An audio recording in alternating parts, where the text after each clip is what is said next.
The Uptown Precinct had called for 5 extra patrols to manage the traffic, converging on the synagogue where Morey Gilbert's service was held. By 10 in the morning, there was standing room only inside. By 11, when the service began, the crowd had spilled out onto the lawn, the sidewalk, and ultimately the street itself.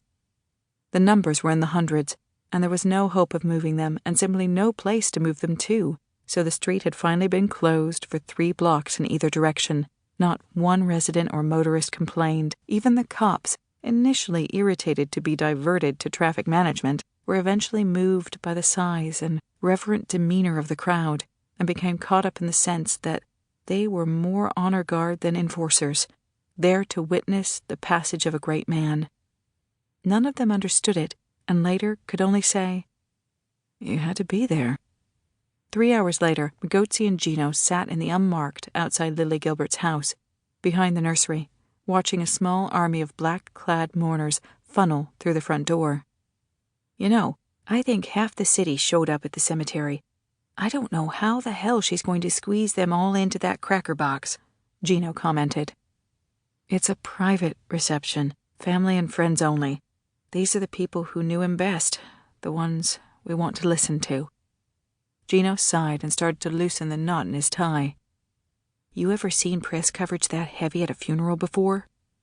"Not for anybody who wasn't in politics or a rock band." "And isn't that a sad comment on the state of the world? But I've been thinking, you listen to all those people who stood up and told their stories about how Morey helped them out. Christ, it was like taking a stroll through a maximum security cell block. You had your drug dealers, gangbangers, hell, pick a felony. They were all there. Ex-drug dealers, ex-gangbangers."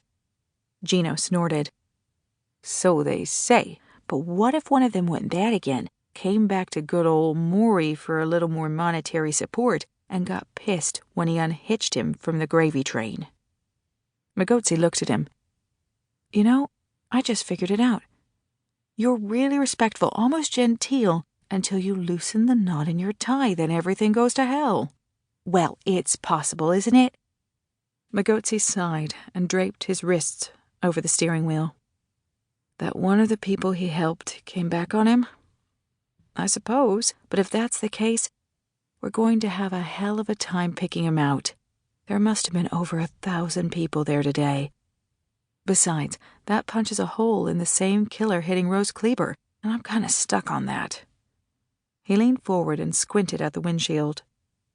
"Who's that guy in the navy suit hugging Jack Gilbert?"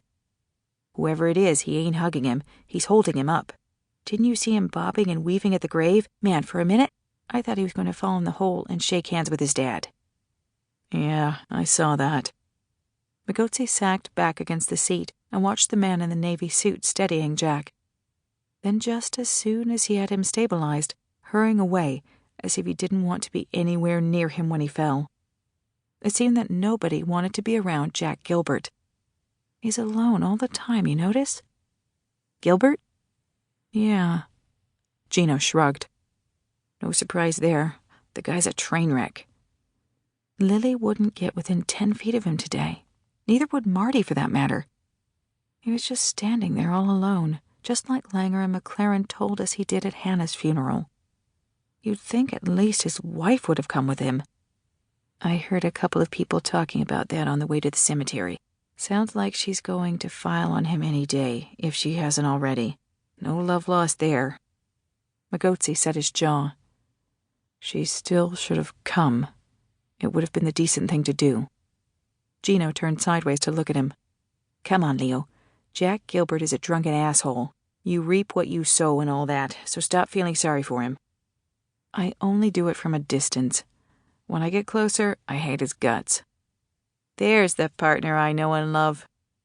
"But it's the chicken and egg thing." "Excuse me?" "Well, you have to wonder, is he a drunken asshole because he's been ostracized, or was he ostracized because he's a drunken asshole?" Gino blew out an exasperated sigh. "I pick door number 2. Can we go in now?" Magozzi balked. "Maybe we should wait a few more minutes before we barge in, just to be respectful." "We've been plenty respectful, Leo. It's not like we're the first ones here, standing at the door with tape recorders and rubber hoses. Besides, in a crowd this size, no one's going to notice a couple of extra extremely handsome guys in spiffy funeral suits.